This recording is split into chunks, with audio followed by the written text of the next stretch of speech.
Hello there, and thank you for choosing Hope TV, where you look and live. This is Testify, where your faith gets to grow. And I want to trust that the Lord has kept you well and you're ready for another amazing time of hearing the doings of the Lord. I am Sharon Wangenye, and today I have with me Wanjiro, who is the founder of an organization called Still a Mom, and who has gone through quite a lot, but is here to testify of the goodness of the Lord. Through it all, I believe she's learned to trust in this God. Yeah. Karibu sana. Thanks for having me. You're most welcome. Yeah. All right. So let's, of course we have a lot to say, but let's start with who Wanjiro is. Just do an introduction of yourself. It's really a really tricky question to answer, especially like in interviews that you tell us about yourself. But my name is Wanjiro. I'm married, been for almost 7 years now. I'm a mother of 3. That's a really long story. I have one in my house, the other in my heart, which is where we will get into more detail for this. But I'm also the founder and CEO of Still a Mom, which is a non-profit that supports families who've lost a baby, either through miscarriage, stillbirth, or infant death. So I think that's a bit of me in a nutshell. Yeah. What we probably need for now. Yes. All right. Let's just go straight to your story. Lost 2 babies. Yeah. This is not how it's supposed to go. I mean, if you think about it, we assume that we're going to get married, then we're going to have babies, then we are going to grow old together with our spouse. But then life has a way of, making things not work as we thought they would. So now for me, it was, we got married in 2012, and then we had a year of just, hanging out, having fun, just really getting to know each other, as most people do. And then in 2013, we felt, I think we are ready for a family, to extend our family. And so we got pregnant. And that was with ease. So I to be honest, I can't pretend that was difficult. So here we were pregnant. Then at 6 weeks, at the time I was working as a customer service manager in an IT firm. And so at 6 weeks, I just began to spot. And so I called my gyna at the time. And then she says, come to the hospital immediately. And so I speak to my HR, and she was a really amazing boss. And she says, go now. Like, what is it that what is keeping you here in the office? And so I ran there, and I find the doctor sends me for a scan, and the pregnancy is viable. It's a term they really use, kind of to say that the pregnancy is still safe. Okay. And so from that point on, I was put on some drugs, hormonal support for the pregnancy. So I think for me, I remember Did they say what was wrong? Why? No, they just called it threatened miscarriage. Okay. Yeah. And she actually told me that it's really, really common in pregnancy, especially first trimester. Right. Like your body is really trying to keep this pregnancy safe. It's something new in the body. Sometimes your hormones are not enough to sustain that pregnancy. And so sometimes you may need to be added some more medicine. So the pregnancy progressed well, except that I had a lot of nausea. You see now, because I'm actually on additional hormones. So it was a difficult first trimester, but then at second trimester, we're now around week 14. There's morning sicknesses. Just the morning sickness actually starts to ease. Finally, I can eat. I'd lost a lot of weight, so now I really start to enjoy being pregnant. And then by around week 16 now, this is the 4th month, the feelings I had about in first trimester just come back. Like I just start to feel really sick. I'm nauseous a lot. But the new thing was I started to have fevers. Like I'd be really cold or really hot. And I went, for a month, I went in and out of hospitals. And nobody could figure out what was wrong. Just a lot of, hey, we see you're fighting an infection. We can't quite place our finger on what the specific infection is. So here I have some antibiotics. And again, because when you're pregnant, you can only be given a certain level of antibiotic. If it's too strong for a pregnant woman, you won't be given.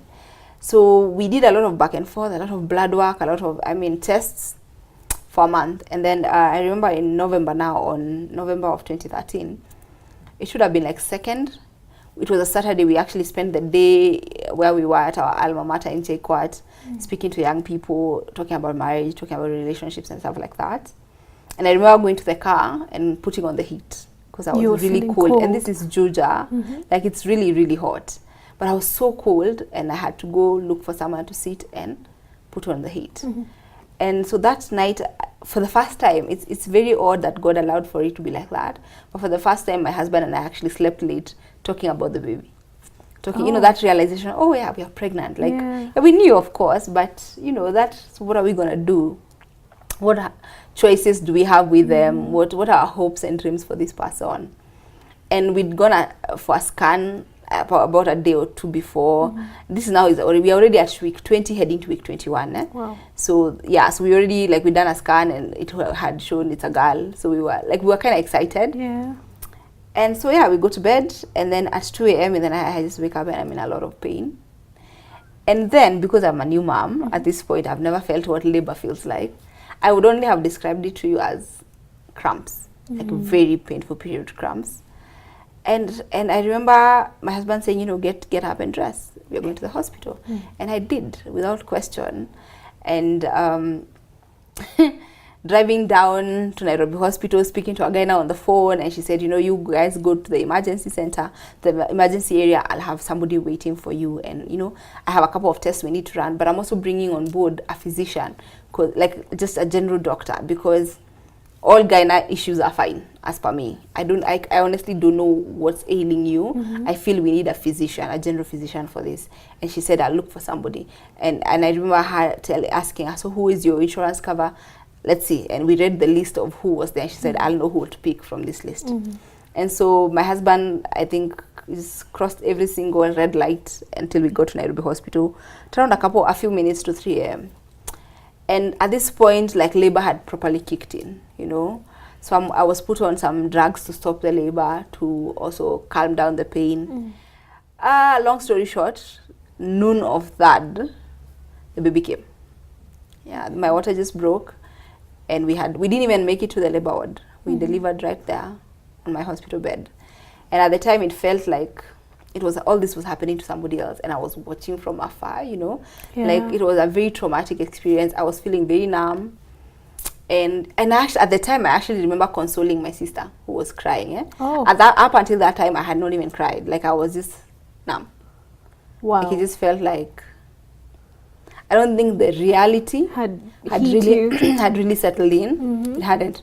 And so I actually think it's even, excuse me, I remember in the night when the nurse now woke me up to take my medicine, and the grogginess of all the medication I had been on kind of was wearing off. So I had my dawa for the night, I think around 2 a.m. and then I went to the washroom and I could barely walk. I was in a lot of pain.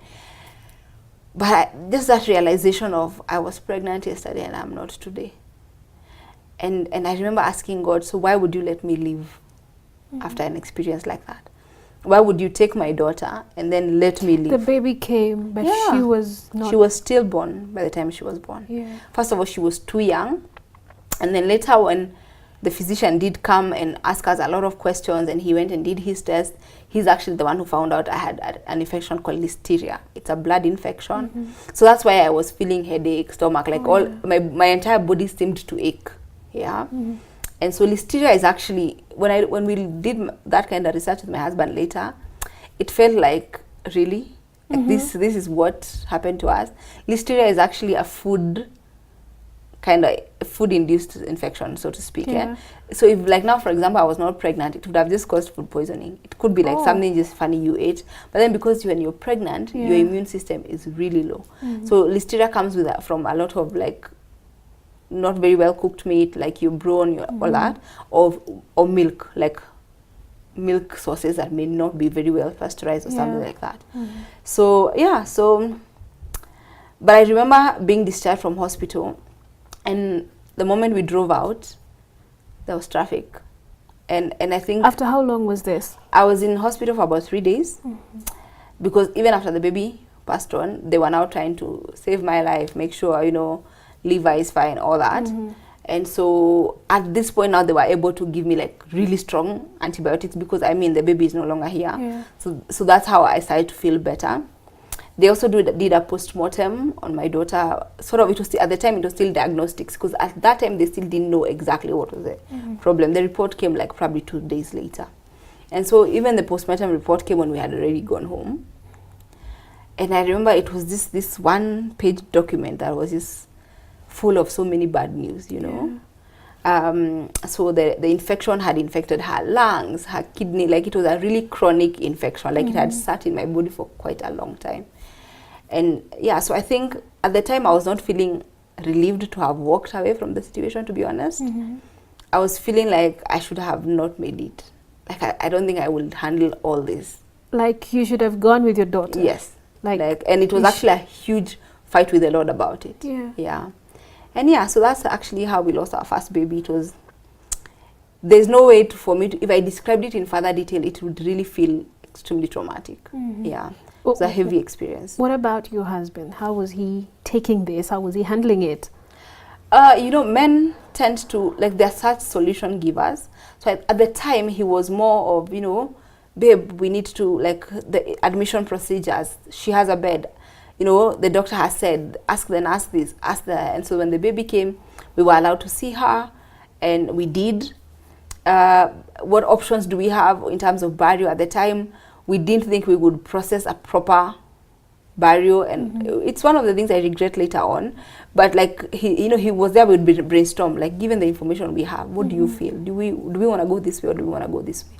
And so he was really supportive in terms of, like, the what do we do? Yeah, even the discharge process, you know, has the bill been cleared, you know, this or that. Handling visitors, you know, because sometimes you're like, you know, I don't want to have this conversation with anyone else.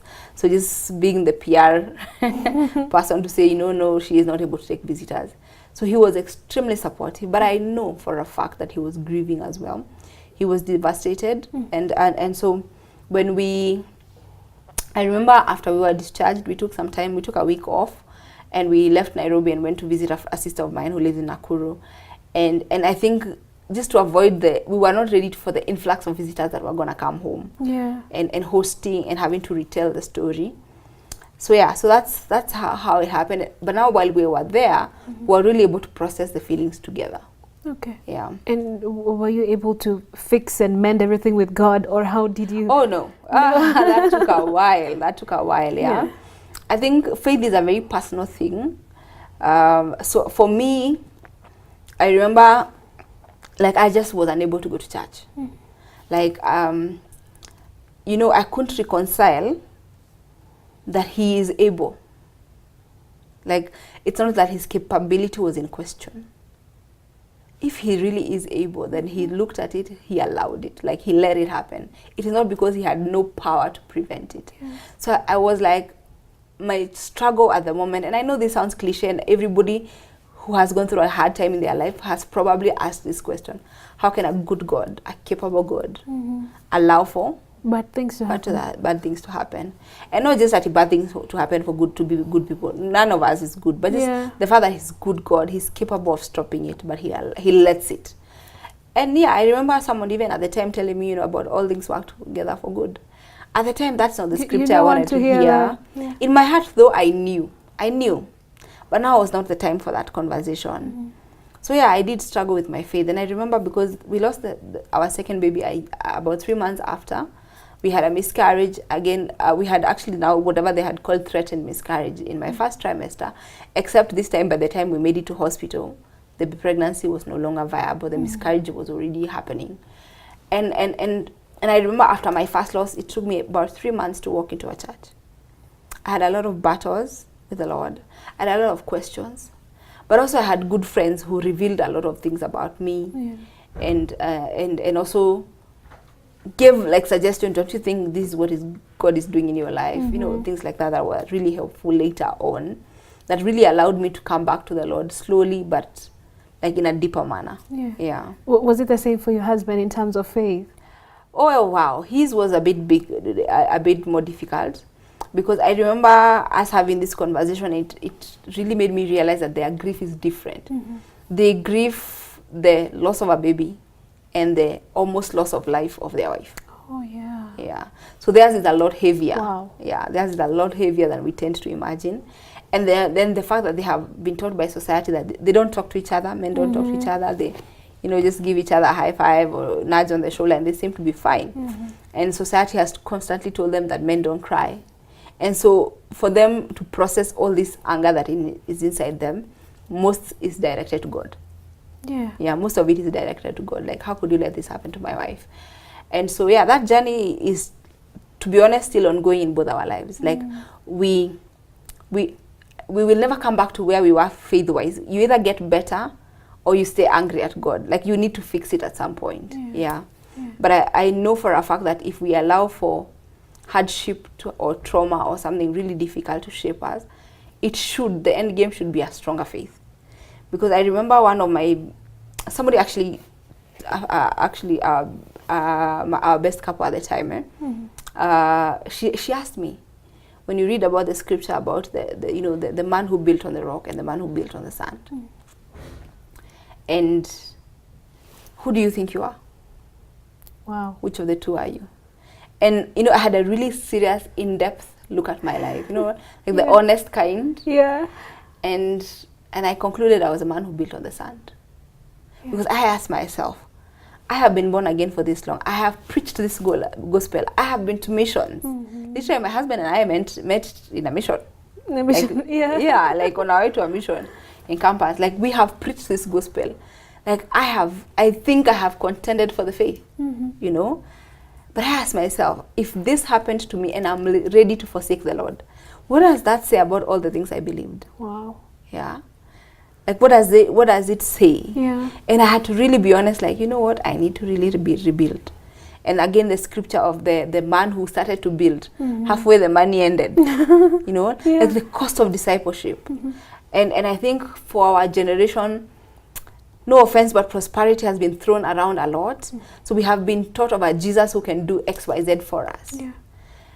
But even the same Jesus said in scripture that in this world there is trouble. There's trouble. We have not been presented a gospel of suffering. Like this world is difficult. A lot of hard stuff come.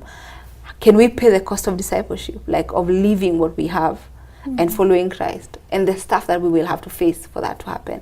Yeah. For God to use your life for others, it's not an easy thing. Sure. Yeah. So is it at that point that you now began coming back to yourself? If I would put it that way. Yeah. It was that and so much more, scripture after scripture, friends pointing this out, and and I told myself, I want to be proactive about this. I don't want to sit and simmer in my anger, because the more I sit, the more I really get angry, And so I remember at the time I actually walked into a church I had never been to, but it was near home, like it was just 3 minutes. I took a shower and walked to that church, and I sat there, and I remember I couldn't even stay through the entire sermon. But there's a hymn that was I remember it being sung, and it just ministered to me, and I was like, you know what, I think that's good for the day. I'm fine, and I stepped out. And I kept coming back until I was able to sit through an entire service without that feeling of God had disappointed me. That's actually another thing. A friend of mine gave me a book by Philip Yancey on it's called Disappointment with God. And it's a nice exposition of the book of Job, of, that nobody explained to Job that, you know what, the devil and I actually have a bet. We are trying to see whether you still love me if I remove this thing. Nobody explained to him. Things just started to happen in his life. And even towards the end, God does not offer any explanation. He actually starts to ask him, were you there? When I was creating the world, when I was doing this and that, So that realization that I may not fully understand why the things that have happened to me have happened to me. Like, it'll never be like, I cannot explain to the very end. There's so much about God I don't know. Yeah. And even now, I have started still a mom. I've been doing this for about 4 years. We've supported over 1,500 moms and dads. And I know this is kind of where God was going with this, but I still don't have the full picture. Yeah, you can never truly know God. I mean, he's hard to fathom. And that's the whole essence of him, and that's why we live in faith. All right. Yeah. Allow me to ask, apart from your relationship with God, which was, affected, if I would use that, what was your relationship with, or how were you affected socially? That's a good question. Yeah. It really starts with at home. First of all, you and your spouse, by virtue of just gender, you grieve very differently. Yeah. You, as a woman, is more like, you want to cry, you want to talk about it, He, on the other hand, is, just, he doesn't know. So he will sit in his silence trying to process all these things. Yeah. And so there was just that disconnect for us, like trying to, like everyone is drowning and you really want to just try and grab somebody's hand. And then some days when you're doing well, your partner is drowning. Like when you feel like, I got this, you know, like I'm starting to process this thing. And then you find that's the time they are feeling really broken. And you have to constantly jump back in the water and go for them, you know. So there's that part of socially of you and your spouse. And really trying to understand what kind of feelings they are navigating. Sometimes you don't even know what you're navigating. So you can't even explain it to another. Grief is very complicated. And then society-wise we lost a lot of friends. Okay, I lost a lot of friends. People don't quite know what to do with you. Yeah. And so they disappoint a lot. They do. And I've seen this comes up a lot even during support groups in Still a Mom. People always say, you know, I've lost a lot of friends. Either people belittle the loss, like wonder, why are you overreacting? Like this was just a baby. Or this is a really young child. Like, I mean, you're the only one who met them. When you're young, you're going to have other kids. You know, like, there's that urge to nudge somebody to quickly move on with their life. And they feel like you're really not feeling their pain. And then because other people do not know what to tell you, they choose to stay away. And by their friendships just die like that. Naturally, a natural death. And so there's that socially, you know, struggle of friendships. I'm a very blessed person because my family really rallied together. So I didn't have that struggle of in-laws who are unkind or family members who feel, you know, so I'm very blessed in that front. But child loss affects you. You are not in a bubble, you're not alone. Like I have a friend of mine whose EDD was on my daughter's EDD. And she delivered, like her daughter was born on when my daughter was to be born. And so that constant reminder that, you know, my daughter would have been 3. And they are in our lives to date, those people. Walking down the street and you keep seeing pregnant people. And this is a desire you have in your heart. So it's tough. It's really tough. Did that go to affecting did you go back to work after that, by the way? No. You didn't I think at that point, grief makes people make some really drastic decisions. To date, I think I made that decision without a lot of thought. Looking back, it's not that I regret the decision, but when I look back, I don't think I really sat down actually with a piece of paper and thought, this is how it's going, okay, pros and cons. No, I just left out of sheer emotion. Like I was not ready to come back to this place where I had been pregnant before. So I sat home. So I resigned. I like literally the very next day after I was discharged from hospital, I went, handed over my company laptop and handed over everything that I needed to hand over. And I never looked back, you know. Had you talked about it with your husband? Yes, we had that. Actually, the good thing is that we had that conversation before we resigned, because it had been a difficult pregnancy, and he told me, I think, like, how do you feel about staying home to rest? And I was like, you know what, I think it's a fantastic idea. I'm feeling like this. So I had served notice, and it was only remaining 9 days for the notice to end, and I've gone home still. So the fact that now we lost the baby, my employer was very gracious. They even put it on the table and said, you know what, now that you're no longer pregnant, you could take some time off and come back. Like your job is still here, you know. But I don't think I was ready for that. And so I left. And at the time, I was running a blog. So that's where I kind of took all my time. At home, writing. Yes. Wow. Some days I had the energy, some days I didn't. So you just sleep it off, or walk around. Home also begins to become that place where you were last pregnant and all your memories were in this house. Again, you feel like you don't want to stay at home too much. Home can be quite something, and it feels very depressing, especially once your husband resumes work. You're all alone. And you have to. It's not very good for the thoughts that you may start to have. All right. So at this point, we will take a short break and then be back.